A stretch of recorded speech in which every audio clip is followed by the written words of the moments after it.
नमस्कार दोस्तों, आज हम बात करेंगे डायबिटीज यानी शुगर डिजीज के बारे में, जो आम होने के बावजूद काफी गंभीर बीमारी है। विश्व स्वास्थ्य संगठन WHO के अनुसार पूरी दुनिया में तकरीबन 50 करोड़ लोग डायबिटीज से पीड़ित हैं।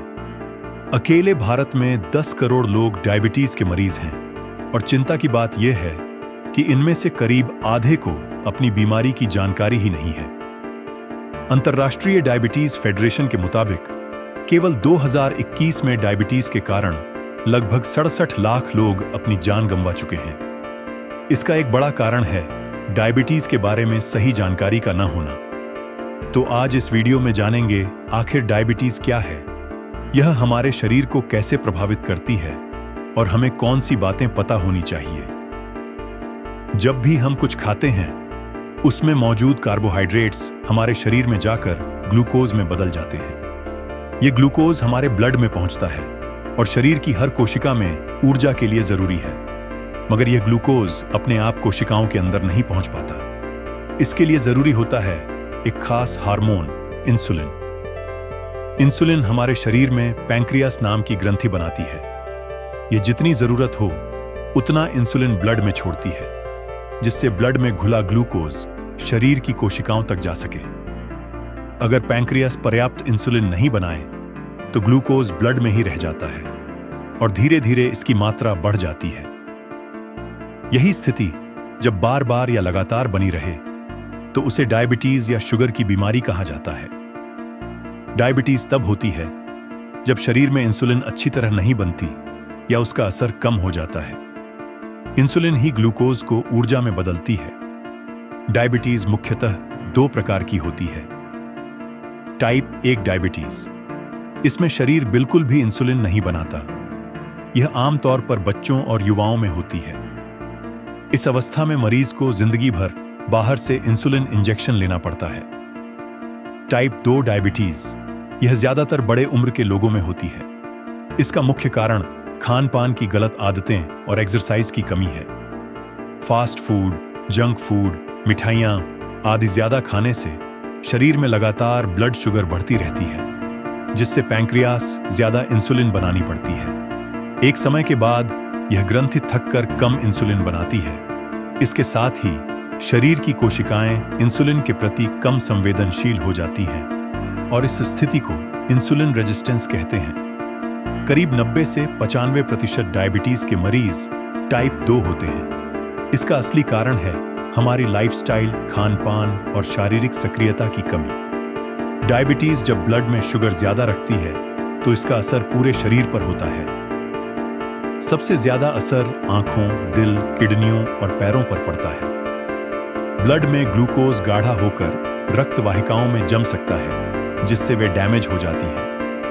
धीरे धीरे ये समस्याएं आंखों की रोशनी कम कर सकती है, किडनी फेल कर सकती है, दिल का दौरा या स्ट्रोक जैसी गंभीर स्थितियां उत्पन्न कर सकती हैं। दोस्तों, डायबिटीज के खतरे से बचने के लिए जानकारी और सतर्कता सबसे जरूरी है। स्वस्थ खान पान अपनाएं, नियमित व्यायाम करें और समय समय पर ब्लड शुगर की जांच जरूर करवाएं। हमारे शरीर में रक्त वाहिकाएं 2 प्रकार की होती हैं, छोटी और बड़ी।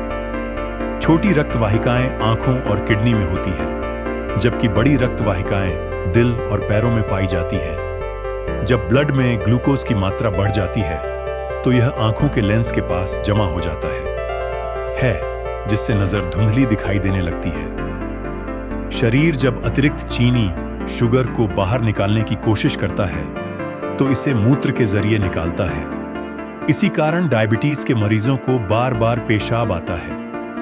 यह प्रक्रिया गुर्दों पर ज्यादा दबाव डालती है, जिससे किडनी धीरे धीरे कमजोर होने लगती है। ग्लूकोज शरीर की कोशिकाओं तक तभी पहुंच पाता है जब इंसुलिन सही ढंग से काम करे। डायबिटीज वाले लोगों में यह प्रक्रिया बाधित हो जाती है, इसलिए ग्लूकोज कोशिकाओं में नहीं पहुंचता और उन्हें पर्याप्त ऊर्जा नहीं मिलती। नतीजतन ऐसे लोगों को अक्सर थकान महसूस होती है। जब शरीर को ऊर्जा की जरूरत होती है तो वह फैट, वसा का उपयोग करने लगता है, जिससे वजन अपने आप कम होने लगता है। ब्लड में शुगर लेवल लगातार ज्यादा रहने से पैरों की नसें भी प्रभावित होती हैं। कई बार व्यक्ति को पैरों में दर्द, झंझनाहट या स्पर्श का अनुभव नहीं होता। डायबिटीज के पहले की अवस्था को प्री डायबिटीज कहा जाता है। इस स्थिति में ब्लड शुगर सामान्य से ज्यादा होती है, पर डायबिटीज के लेवल तक नहीं पहुंचती।